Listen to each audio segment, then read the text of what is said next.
How can two ordinary individuals form a bond so depraved it thrives on the suffering of the innocent? What hidden impulses drive a duel to transform fleeting depravity into a chilling, deliberate reign of terror? That's what we're about to find out in this horrifying case. It's almost time to start, and she's running later than she had planned. In a hurry, she makes it to her regular church youth group meeting at the local church in the beach town, arriving right on time. Greeted by her friends in the group, she slips into a folding chair in the community hall, her backpack still slung over her shoulder, catching her breath. The summer evening outside promises a perfect walk home, with mild temperatures in the low 70s and a gentle ocean breeze, and a clear sky glowing softly as sunset nears, bathing the coastal streets in a warm golden light. But something about this night feels different. A faint unease lingers unnoticed, like a shadow just out of sight. She shrugs her uneasiness off as she settles in. As a dedicated member of the youth group, she's drawn not just to its sense of community, but to the way it challenges her to think about her place in this world. Tonight's meeting is buzzing with purpose. They're diving into scripture, discussing themes of compassion and planning summer service projects, beach cleanups, food drives, maybe even a car wash to raise funds for a local shelter. She's particularly excited about the new idea floated tonight, a mural project to brighten up a community center, something that sparks her imagination as she sketches doodles in her notebook during lulls in the conversation. Seated among other teenagers in a softly lit hall, she joins in, sharing thoughts on a passage about kindness and tossing out ideas to their projects. Her friends, some from her high school, others from the neighborhood where she grew up, fill the circle, their voices mingling with laughter. And there's the girl who always brings her guitar, strumming softly during breaks. And the shy boy she nudges to speak up, knowing he's got great ideas. Over homemade oatmeal cookies and lemonade, they chat about summer plans. The 4th of July fireworks, sneaking into a drive-in movie, or maybe a camping trip. Her warmth draws everyone in, making the group feel like a tight-knit family. Yet, as she laughs, no one notices the van parked a block away, its silver paint glinting faintly under the streetlight, waiting. As the meeting wraps up with daylight still lingering, she gathers her belongings, a worn notebook, a pen with a chewed-up cap, and exchanges farewells with her friends. She sets out to walk home through familiar residential streets, lined with blooming jacaranda trees, their purple petals scattered like confetti, and well-kept homes with porch lights just flickering on. The pleasant evening, with its mild air and faint ocean scent, creates a serene atmosphere for her short journey in the fading summer light. But the quiet of the night hides a darkness and uneasiness that's even stronger than before. She looks around but doesn't notice anything out of the ordinary. So she takes in the breeze and the beauty of the evening and starts home full of anticipation for the summer. What happens next will soon shatter the tranquility of the perfect evening. What she didn't know, two monsters waiting for her. It was the summer of 1979 in beautiful Southern California, and a silver GMC van cruised the sun-soaked streets, blending into the backdrop of palm trees and beach towns. Inside, two men were meticulously planning something so heinous it would leave an indelible scar on the region. A series of crimes that would define the limits of human cruelty, involving not just violence, but a deliberate, almost ritualistic documentation of their acts that revealed a profound level of detachment from humanity. What makes this case stand out is not just the brutality, but the chilling way these perpetrators documented their actions, almost like they were creating a twisted archive of their depravity, complete with audio recordings that captured the final moments of their victims in harrowing detail. Today I'm going to walk you through the psychological layers of this case, why it happened, what drove these men, how their early traumas might have shaped their paths, and how their victim's story continued to resonate with lessons about vulnerability, trust, and the long road to justice. We'll explore the mental health indicators that emerged from their backgrounds and the dynamics of their partnership that amplified their destructive impulses, and the ongoing impact on the families left behind. Welcome. I'm a licensed professional counselor, and I talk about the psychology behind the crimes. Today, we're analyzing a case that's horrifying in its precision, devastating in its impact, and a stark reminder of how darkness can hide behind the ordinary facade, especially when unchecked mental health issues fester over years. I want to offer a trigger warning here. This case involves graphic violence, sexual assault, torture, and murder, so viewer discretion is advised. Without further ado, let's pull back the curtains and step into this horrific story together. This is the story of the Toolbox Killers, Lawrence Bittaker and Roy Norris. It started with a van they called Murder Mac, a vehicle that looked like any other on the roads of Los Angeles County, perhaps carrying tools for a handyman job or gear for a weekend getaway. To passerby, it was just another van, maybe with surfboards strapped to the roof or camping supplies in the back. Unremarkable in a region where vans were a common sight for a free-spirited youth culture of the late 1970s. But inside, it was a mobile chamber of horrors, equipped with tools not for fixing cars, but for inflicting unimaginable pain. Screwdrivers, pliers, hammers, and a wire cord hangers, all chosen for their everyday availability, yet twisted purpose. Beneath the surface, a dark secret was unfolding, a secret that would shock the communities from Redondo to the San Gabriel Mountains, exposing how two men, bound by shared fantasies born in prison, could turn a symbol of freedom like hitchhiking into a deadly trap. This is not just a story of murder. It's a story of calculated sadism, psychological manipulation, betrayal of trust in the most vulnerable moments, and the resilience of those who fought for justice, including survivors who came forward and families who refused to let their loved ones be forgotten. We'll examine how early signs of mental health struggles, like emotional detachment and a need for dominance, might have evolved into something far more dangerous, and what this tells us about the importance of addressing trauma before it consumes lives.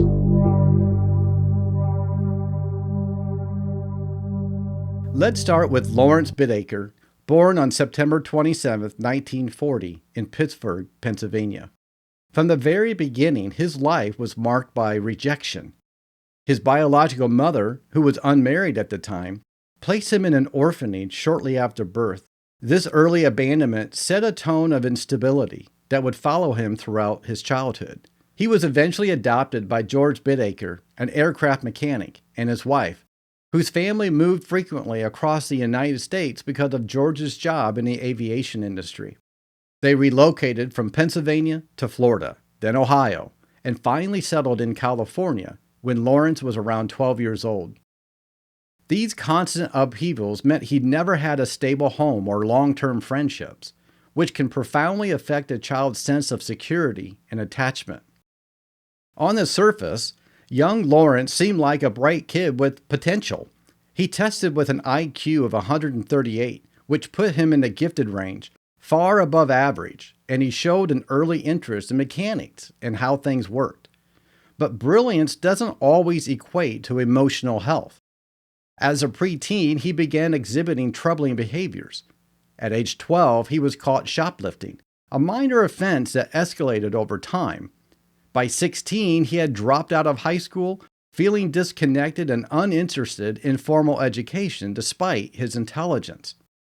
At 17, his criminal activities ramped up with auto theft and a hit-and-run incident, leading to his first major brush with the law. Just a year later, at 18, he was arrested by the FBI in Louisiana for stealing a car and transporting it across state lines, violating the Interstate Motor Vehicle Theft Act. These acts weren't just rebellion. They suggested a growing pattern of impulsivity, a lack of regard for the rules, and perhaps a way to exert control in a life that had felt chaotic from the start. Now shifting to Roy Norris, Born on February 5, 1948, in Greeley, Colorado, his early years were even more fraught with dysfunction. Conceived out of wedlock to parents who were both struggling with drug addiction, Roy's arrival was unwanted, leading to a marriage that was more about avoiding scandal than building a family. His parents' addictions meant they were often absent or incapable of providing consistent care, so Roy was frequently shuffled between relatives and foster homes from a young age. This lack of stable parental figure likely contributed to feelings of rejection and worthlessness. He later claimed to have been sexually abused by a family member at around age 11, an experience that, if true, could have deeply impacted his developing sense of self and relationships. By his mid-teens, he was already showing signs of sexual deviance. At 16, he allegedly attempted to rape a female relative, which led to further isolation from his family. Desperate for structure, Norris dropped out of school at 16 and enlisted in the U.S. Navy at 17, serving from 1965 to 1969. Stationed in San Diego, he avoided combat in Vietnam but was exposed to heavy marijuana and heroin use among his peers, which he later said influenced his behavior. During this time, his mental health issues became more apparent. He was diagnosed with a severe schizoid personality disorder after a series of incidents, including an honorable discharge in 1969 following a psychological evaluation. This disorder often involves emotional coldness, limited social skills, and a preference for solitary activities, which might explain his later ability to detach from crimes. Post-Navy, his assaults escalated. In November 1969, he attacked a woman after hitting her car, attempting to force entry into her apartment. More assaults followed in 1970, leading to his commitment at a state hospital as a mentally disordered sex offender. As a licensed professional counselor, I need to stress that these are my speculations. It's not a diagnosis. Looking at their early lives, we see classic psychological patterns. Bidaker's repeated relocations and initial abandonment could have fostered deep-seated abandonment issues, leading to a need for control and dominance as a way to cope with feelings of powerlessness. Norris's unstable foster care environment, possible abuse, and early exposure to drugs might have exacerbated detachment and impulsivity common in schizoid traits.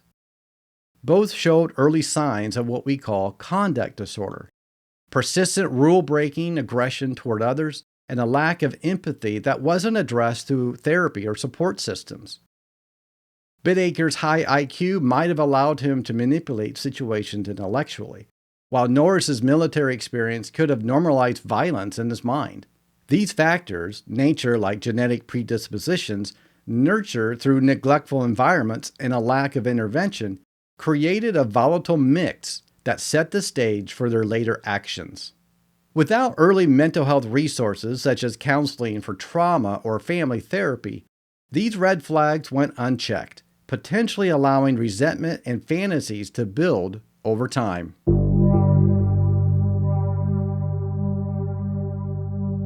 By the time Lawrence Bidaker and Roy Norris met in 1987 at the California Men's Colony, their behaviors were already spiraling into a pattern of increasing violence and deception. Bidaker had been incarcerated multiple times after his early thefts. He served time in the California Youth Authority as a teen, then federal prison for the car theft. Released in 1960, he quickly reoffended with more thefts, leading to another stint in jail. By 1967, he was back in California, arrested for robbery and evading police. His most recent conviction before meeting Norris was in 1974 for an assault with a deadly weapon, stabbing a supermarket clerk who caught him shoplifting. This act showed not just theft, but a willingness to use violence and impulsivity to escape consequences, an escalation from his juvenile crimes. Norris's past was similarly marked with repeated sexual offenses. After his 1969 and 1970 assaults in San Diego, where he stalked women, broke into homes, and attempted rapes, he was committed for 5 years. There, doctors noted his schizoid tendencies and fantasies of dominance over women. But he was released in 1975 after being deemed no further danger to others. Almost immediately, he violated parole by raping a 27-year-old woman, leading to his imprisonment at the California Men's Colony where he met Bittaker. To the outside world, they might have seemed like typical ex-cons trying to blend in after release. Bittaker worked odd jobs as a machinist, leveraging his mechanical skills, while Norris took up employment as an electrician. Bittaker could present as articulate, even charming, using his intelligence to deflect suspicion, while Norris was more withdrawn, often letting others take the lead. But behind closed doors, their shared fantasies were taking shape in disturbing ways. While in prison, they bonded over explicit discussions of sexual violence, misogyny, and sadistic acts, with Bittaker often dominating the conversations. Norris later admitted that the sight of frightened young women gave him an unparalleled thrill, while Bittaker revealed he had always planned to kill victims to eliminate witnesses. This wasn't mere talk. They began plotting specifics, like targeting one girl for each teen year from 13 to 19 and modifying a van for abductions. Upon release, Norris in January 1979, Bittaker in April. They moved in together in Redondo Beach, purchased the GMC van, and soundproofed its interior compartment with insulation and a bed frame to muffle screams. They practiced on hitchhikers without harming them initially, honing their allures with offers of rides, drugs, or photo shoots. But here's where the psychology gets particularly dark. Their prison conversations reveal a dynamic rooted in mutual reinforcement, a form of shared delusion where each validated the other's dark impulses. Bittaker, with his attachment history, likely sought ultimate control through dominance, while Norris's schizoid detachment allowed him to participate without emotional fallout. This is reminiscent of what mental health professionals call folie à deux, where two individuals with close proximity amplify each other's pathological behaviors, creating a bubble where normal moral boundaries dissolve. Their ability to compartmentalize, planning atrocities by night while holding down jobs by day, points to a strong deceptive skills and a lack of guilt. Traits often seen in antisocial personality patterns. Again, these are my speculations. It's not a diagnosis here. Bittaker's earlier psychiatric evaluations, like the one in 1974 by Dr. Markman, noted sociopathic tendencies, but no sustained treatment followed. Norris's repeated releases, despite red flags, highlight systemic failures in mental health care for offenders. The cracks began showing when Norris bragged to acquaintances about their practice runs, but no one took it seriously until it was too late. Their partnership wasn't just opportunistic, it was a betrayal of societal trust, as they used their normal exteriors to lure victims who saw them as harmless helpers.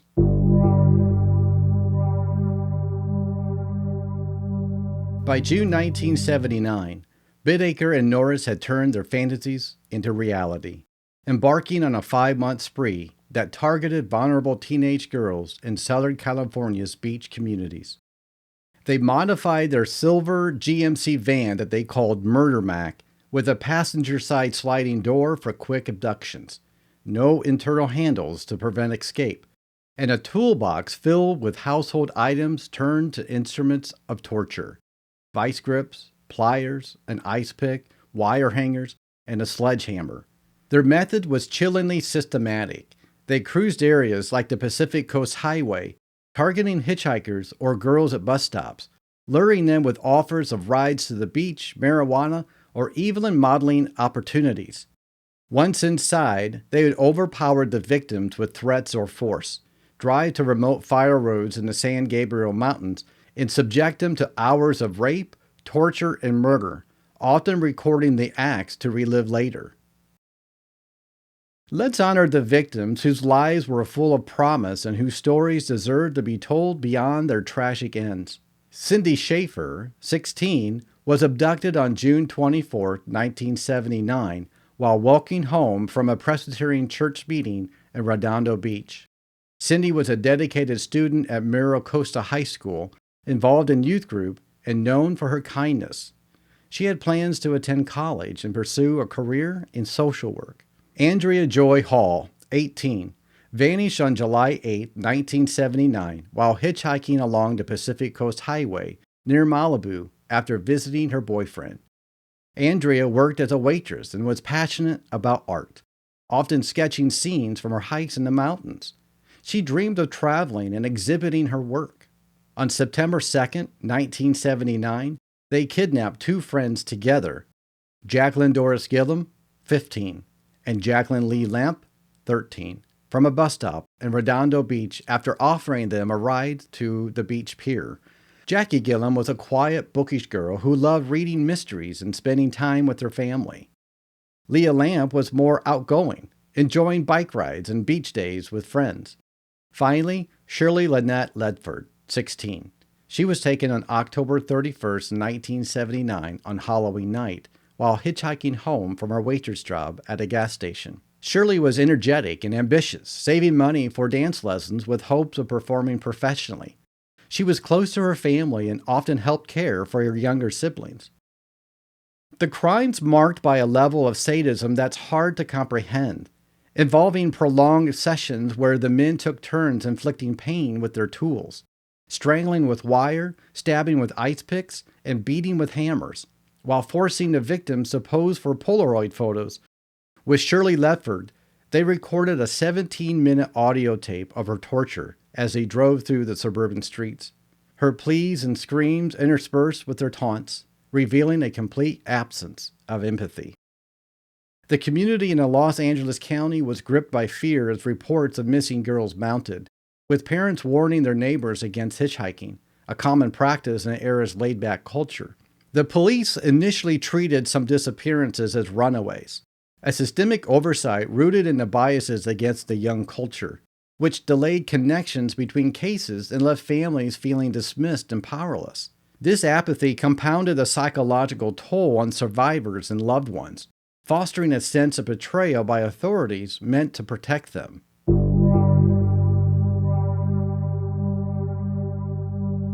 By late October 1979, the investigation was gaining traction, spurred by a series of critical mistakes and brave survivors. It began unraveling when Roy Norris, unable to contain his ego, bragged about the murders to Jimmy Dalton, a former prison acquaintance from the California men's colony. Dalton, horrified by details matching news reports of the missing girls, confided in his lawyer, who then alerted the police on November 1st. After Shirley Ledford's body was discovered dumped in a random front yard, a bold move perhaps meant to taunt authorities, Ledford's body showed extensive trauma, multiple fractures, lacerations from pliers, and strangulation marks, prompting a multi-agency task force involving the LAPD, Los Angeles Sheriff's Department, and Redondo Beach PD. Police placed Norris under surveillance and arrested him on November 20th for marijuana possession and parole violation related to an earlier rape. Simultaneously, Bidaker was detained for the rape and abduction of Robin Roebuck, a 15-year-old hitchhiker who escaped their van in September 1979 after being assaulted, but before full torture. Roebuck's description of the van and the men, two white males in a silver van with no trespassing sign, matched other reports. Another survivor, Jan Mullen, who fought off an abduction attempt in July, provided similar details. During desperate interrogations, Norris cracked under pressure from Detective Paul Bynum and Deputy District Attorney Stephen Kay, confessing to the 5 murders but portraying Bidaker as the primary instigator to secure a plea deal. He detailed the abductions, led authorities to the fire road on San Gabriel Mountains where they had found skeletal remains of Jacqueline Gillum and Leah Lamp. Gillum's skull pierced by an ice pick, and Lamp's body showed signs of hammer blows. The most damning evidence emerged from a search of Bidaker's motel room and van. Hundreds of Polaroid photos of young women, some identified as victims, others as practice hitchhikers, bottles of acid used to dispose of bodies, and the infamous Ledford tape, hidden in a locked toolbox. Shirley's mother, upon hearing the snippet, confirmed her daughter's voice through sobs. The investigation faced significant hurdles. Jurisdictional overlaps between city and county agencies slowed coordination. The vast Gabriel terrain made body searches grueling, with only partial remains found due to animal scavenging and initial skepticism about hitchhiker cases as voluntary disappearances delayed urgency. Yet the persistence of key figures shone through. Families like the Gillums and Lamps organized searches and pressured media for coverage, while survivors like Roebuck and Shirley Sanders, another escapee from August 1979, provided eyewitness accounts that built the case. This collaborative effort, from tipsters to forensics, highlighted how community vigilance can counter deception and betrayal in such cases.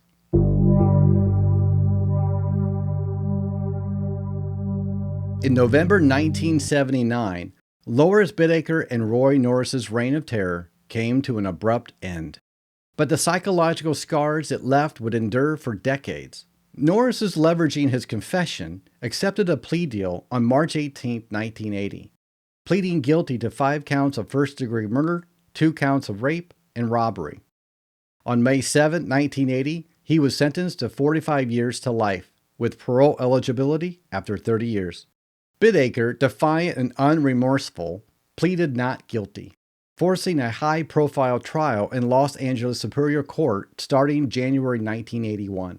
Prosecutor Stephen Kay presented overwhelming evidence: survival testimonies, Norris's detailed accounts, the Polaroids, and the Ledford tape, which was played for the jury despite objections.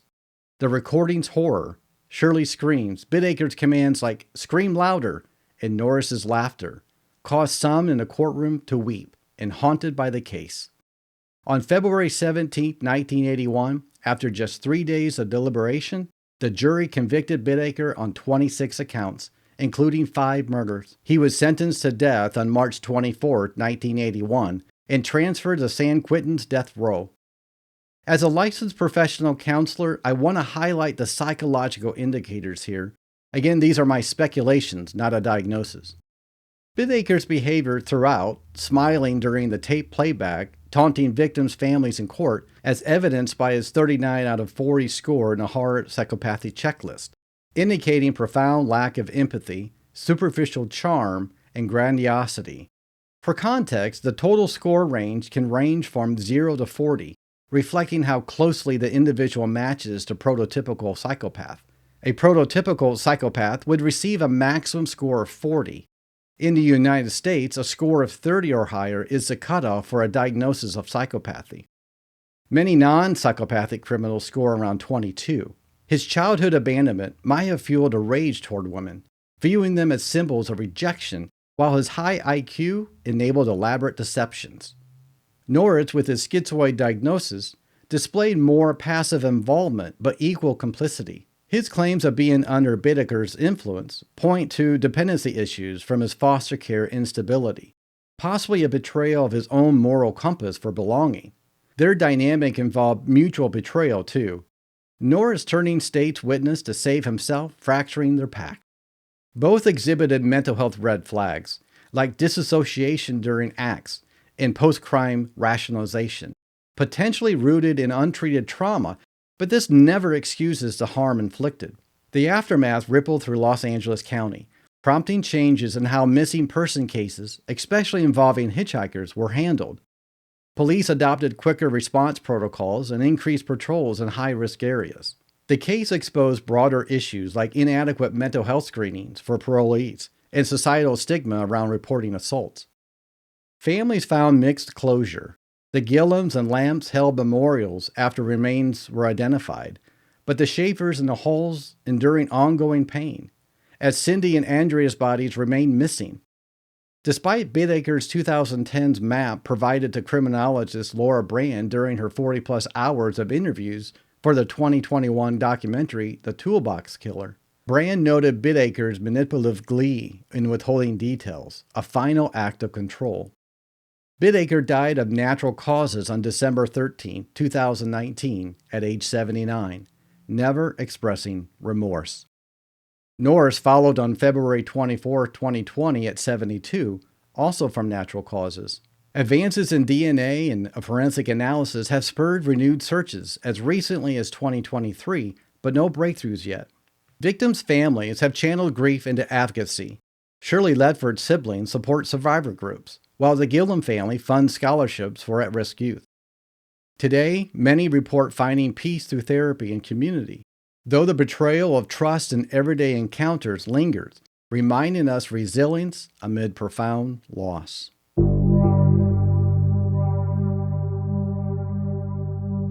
This case sticks out to me because it illustrates how untreated childhood traumas, like Bidaker's abandonment and Norris's foster care instability, can intersect with mental health vulnerabilities to create a perfect storm of destruction. But also how survivors and families demonstrate incredible strength through seeking justice. The toolbox killers weren't inevitable monsters. Their paths highlight missed opportunities for intervention. From family counseling in Bidaker's nomadic youth to sustained therapy for Norris's schizoid traits post-Navy. As a counselor, addressing early signs of detachment, impulsivity, and aggression through evidence-based therapies like cognitive behavioral approaches could alter trajectories, though we can't rewrite history. What's powerful is the victims' legacies. Cindy Schaefer's church community established safety programs for teens. Andrea Hall's art inspires memorial exhibits, and the friendships of the Gillum and Lamp fuel anti-violence education. In the years since, families have shared updates. Shirley Ledford's mother passed in 2016, but her siblings actively campaign against parole and similar offenders. The Halls continue annual vigils, finding solace in support groups. Resolution comes slowly, but through documentaries like Laura Brand's and ongoing forensic efforts, there's hope for full identification, bringing final peace. This case also underscores broader mental health lessons. Deceptions and betrayal thrive in isolation, so fostering open conversations about trauma is key. It reminds us to prioritize resources for at-risk individuals, preventing cycles of harm. So what do you think about this case? How can factors like rejection shape someone's capacity for empathy or lack thereof? Let me know your thoughts in the comments. I read every single one. And if there's a case you want me to cover next, drop it below. Thank you for joining me today, and until next time, stay curious, stay safe.